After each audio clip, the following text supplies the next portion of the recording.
Question 11 देखिए, a fair coin is tossed 10 times, find the probability of at least 6 head. तो कम से कम हमें 6 head मिले, इस बात की प्रोबेबिलिटी बता दीजिए।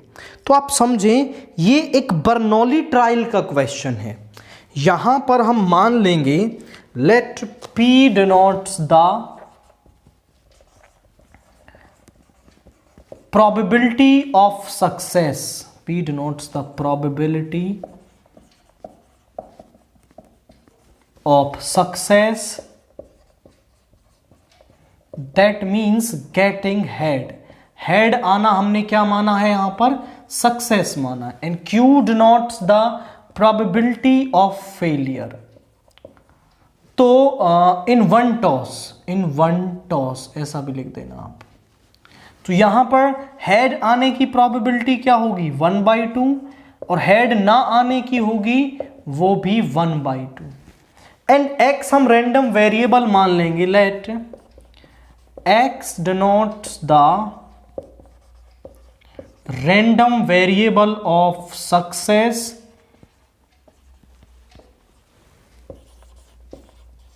और सक्सेस क्या है हमारी?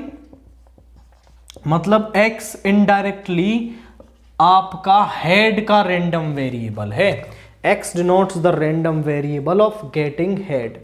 अब बर्नौली ट्रायल का फॉर्मूला होता है px is equal to r n c r, p की पावर r q की power n minus r।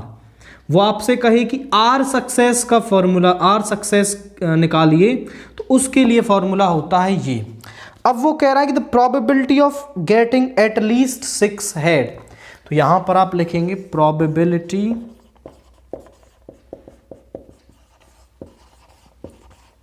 Of getting at least 6 head. तो कम से कम 6 हेड्स हमें मिले, मतलब px is greater than equal to 6, x is greater than equal to 6। और जब इसको एक्सपेंड करके आप लिखोगे तो वो बन जाएगा px is equal to 6, px is equal to 7, px is equal to 8, plus px is equal to 9, plus px is equal to 10। That is, ये हमारे पास बन जाएगा। अब आप देखें तो 10 तक हम इसलिए गए हैं क्योंकि हमारे पास जो n की वैल्यू है वो 10 है। जब px इज इक्वल टू 6 निकालोगे तो बन जाएगा 10c6, 1/2 की पावर 6, 1/2 q की पावर 4, प्लस 10c7, 1/2 की पावर 7, प्लस इंटू 1/2 की पावर 10 माइनस 7 इज 3, 10c8, 1/2 की पावर 8, 1/2 की पावर 2, 10c9 प्लस 1/2 की पावर 9, 1/2 की पावर 1, 10c10, 1/2 की पावर 10। आप समझें कि आप देखो कि हर किसी में 1/2 की पावर 10 आ रही है। तो 1/2 की पावर 10 को मैं यहां से कॉमन ले लूं तो यहां बचेगा 10c6 plus 10c7 plus 10c8 plus 10c9 plus 10c10। इसको सॉल्व करते ही बात बन जाएगी। अब इसको सॉल्व करने के लिए भी मैं एक सिंपलर मेथड बताता हूं कि यहां पर p NCR बराबर होता है NCN माइनस r। मतलब 10c6 को मैं लिख सकता हूं 10 माइनस 6 यानी 4। ये परमुटेशन एंड कॉम्बिनेशन की प्रॉपर्टी है। 10c6 को हम 10c4 लिख सकते हैं। तो 10c6 को तो लिखा जा सकता है 10c4, 10c7 को लिख सकते हैं 10c3, इसको लिख सकते हैं 10c2, प्लस ये तो सिंपली आपका 10 हो गया एंड दिस इज 1। अब इनको सॉल्व करने के लिए सिंपलर मेथड क्या रहेगा?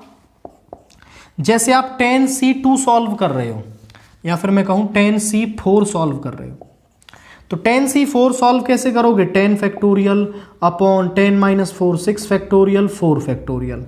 फिर 10 को लिखोगे आप 6 फैक्टोरियल तक, 9 8 7 6 फैक्टोरियल 6 फैक्टोरियल 4 3 2 1, ये कैंसिल हो गया।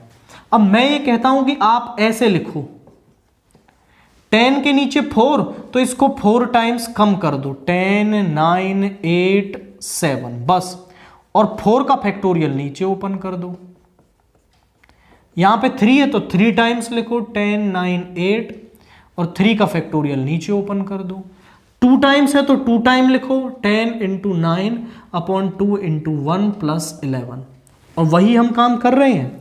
ये डायरेक्ट हो जाता है थोड़ा सा कैलकुलेशन के लिए, तो 4 2 जा 8, 3 3 जा 9, ये 1024 होता है। 210 प्लस 3 3 जा 9, 2 4 जा 8, दैट इज 120 प्लस 45 प्लस 11, सभी को ऐड करेंगे, 210 120 45 11 6, 3 और 4 7 और 1 8, एंड दिस इज 386, तो ये आ गया 386 ओवर 1024। कैंसिल कर सकते हैं 2 से 1,